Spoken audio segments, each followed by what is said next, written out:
Hello, কেমন আছে সবাই? নতুন ব্লগে সবাইকে অনেক বেশি স্বাগতম। আজকের আমার ব্লগটা হচ্ছে কালী পুজোর ব্লগ।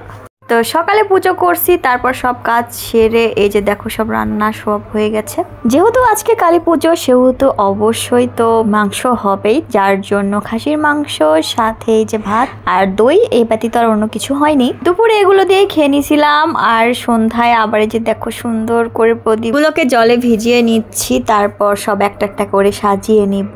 পাতাগুলো সুন্দর করে ধুয়ে নিলাম, আর এই যে দেখো এই থালাতে করে সুন্দর করে সাজাচ্ছি। এগুলো শেষ করে চলে গেলাম শাড়ি পরতে, আর একদম সুতির শাড়ি পরেছি আজকে, সাথে সুন্দর করে একটু সাজুগুজু করেছি, কিছু জুয়েলারি পরছি।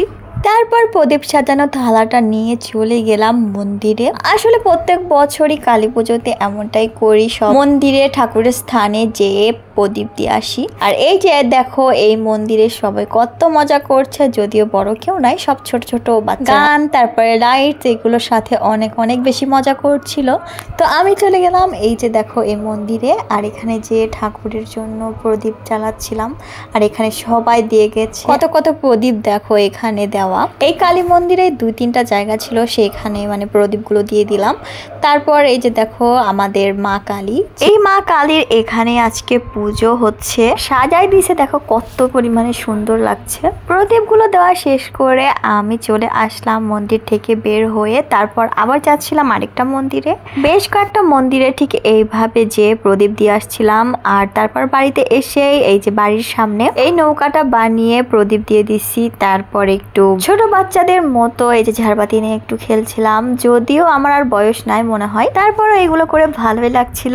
যদিও এবার কোনো পটকা কোনো আতশ কোনো কিছুই আমি কিনিনি, কেননা গত 2 বছরেরই অনেকগুলো ছিল, ওগুলোই আসলে ফুটানো হচ্ছিল না। আমার দুষ্টু মেয়ে তো এত পরিমাণে ভয় পাচ্ছে যে ও এগুলোর সামনে আসতেই যাচ্ছে না, আর আমাকেও এইগুলো ফুটাইতে দিচ্ছিল না। তারপরও ওই 2-1টা নিয়ে এগুলো করছিলাম, দেন বাড়িতে চলে আসছিলাম। আর বাড়িতে এসে যে দেখো আমার দুষ্টু মেয়েকে খাইয়ে দিচ্ছি। আজকে রাতের খাবারে ছিল হচ্ছে পরোটা, আর দুপুরের যে তরকারিটা ছিল সেইটাই, আর ডিম ভাজা ছিল সাথে। আমি খাইছিলাম একদম তেল ছাড়া পরোটা। তো এইগুলো দিয়ে খাওয়া শেষ করে আবার বাইরে চলে গেলাম, আর এই যে দেখো আবারও ঝাড়বাতি ধরাইছি রাস্তার মধ্যে।